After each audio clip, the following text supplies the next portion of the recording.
do svého počítače, sledují tvou činnost a zjišťují například tvoje hesla nebo čísla kreditních karet, protože takto právě mohou útočníci získat údaje ke tvému bankovnímu účtu nebo k číslu kreditní karty a platit na internetu tvou kreditní kartou bez tvého vědomí.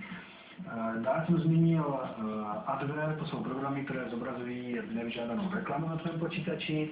Vlastně tyto všechny programy se dají shrnout pod pojmem červ. To je program, který se šíří po internetu a čeká, až ho nějaký uživatel spustí svou nevědomost.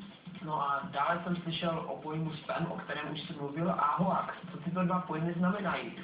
Spam to je nevyžádaná reklama, nevyžádaný e-mail, který v současné době tvoří až 90% veškeré e-mailové komunikace, což jednak zatěžuje celý internet a jednak samozřejmě to obtěžuje uživatele, kteří dostávají denně velké množství nevyžádané pošty.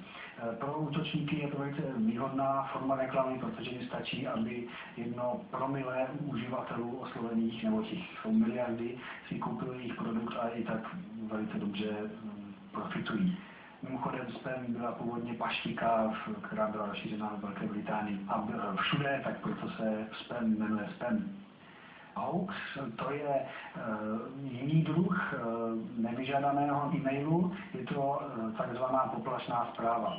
Mezi tyto poplašné zprávy se například řadí informace o injekčních stříkačkách zapíchnutých v kině nebo v dopravních prostředcích, nebo o tom, že Bill Gates rozdává zdarma mobilní telefony. Jsou to zprávy, které vypadají na první pohled důvěryhodně, mnoho lidí uvěří a pak je šíří dál. Zdá se, že tohle by nemohlo nějak uškodit, ale je to právě zdroj získávání e-mailových adres pro spamery, protože když dostaneš hoax, rozešleš ho všem svým přátelům, či ho rozešlou všem svým přátelům, tak tam zůstávají všude e-mailové adresy a spamer potom má velice krásný zdroj pro adresy, na které posílá nevyžádaný e-mail. Vidím, že na internetu je opravdu velké množství nástrah. Existuje nějaké řešení, jak se proti úplně všem bránit? To existuje naštěstí. Začneme u toho hoaxu, o kterém jsem mluvil naposledy. Když dostaneme nějaký e-mail, který vypadá pochybně, dostali jsme ho hlavně napsané rozešlete všem známým, tak se stačí podívat na stránku hoax.cz, kde je seznam všech takovýchto e-mailů. Například jsou tady teďka nejrozšířenější hoaxy. Tady se je dobré podívat a neposílat pochopitelně hoax dál. Dále proti virům se můžeme bránit určitě tak, že máme nainstalovaný nějaký antivirový program. Mnoho jich je dnes zadarmo, jak AVG, Avast, ESET, tak například bych mohl doporučit německý antivirus Avira, který taky ve své verzi, která je zadarmo, je velice dobrý. A nebo pokud jsme pouze domácí uživatelé, nejsme firma, tak můžeme použít antivirus od Microsoftu, Microsoft Security Essentials, který je také velice kladně hodnocený. Pokud už nás třeba virus napadl, nebo léčíme nějaký napadený počítač, nebo z nějakého důvodu nemáme nainstalovaný antivirový program, tak můžeme použít nějaké online skenery, online antivirové programy, například ESET Online Scanner, který pustíme z internetu, on projde náš počítač a pokusí se vyléčit viry. Samozřejmě pokud už léčíme napadený počítač, je lepší vyjmout z něj disk a léčit ho na nějakém nenapadeném počítači, protože virus pracuje i na pozadí. Dále můžeme použít různé diagnostické programy, pokud už o těch počítačích něco víme. Mezi nejznámější patří například Hijack Disk, který zkontroluje a dělá seznam všech procesů, které se pouštějí po spuštění počítače a my si je projdeme a zjistíme, které z nich jsou závadné. Ten vypadá takto, ale je potřeba už vědět, co a jak se počítači děje.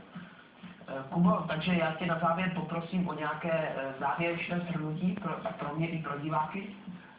No, Vojto, myslím, že z toho, co jsme si dnes řekli, vyplývá, že na internetu číhá skutečně mnoho hrozeb, že musíme být obezřetní, dodržovat určité preventivní kroky, vzdělávat se v oblasti hoaxů a virů vůbec.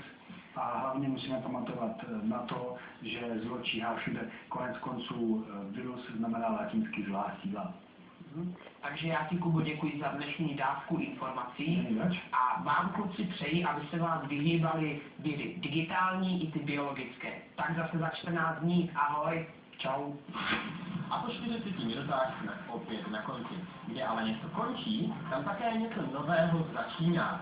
Tady konkrétně začíná vaše snažení o skvělé ceny, které pro vás máme připraveny. K tomu, abyste je získali, stačí odpovědět na naši současní otázku. Dnes se vás ptám, jak zní Pascalův zákon? Je to o těch kapalinách. Nezapomeňte tady odesílat své odpovědi na kostelní náměstí 272 Ostrava anebo googlevoj.cz. A nezapomeňte se také těšit na další díl a Vojtu, který vás dalším dílem provede. On říká, že už se na vás těší od včerejška. Jo a vzkazuje vám, nezapomeňte si načíst pořádnou vysokohorskou výbavu. Tak to je všechno, mějte si krásně a zase někdy. Ahoj!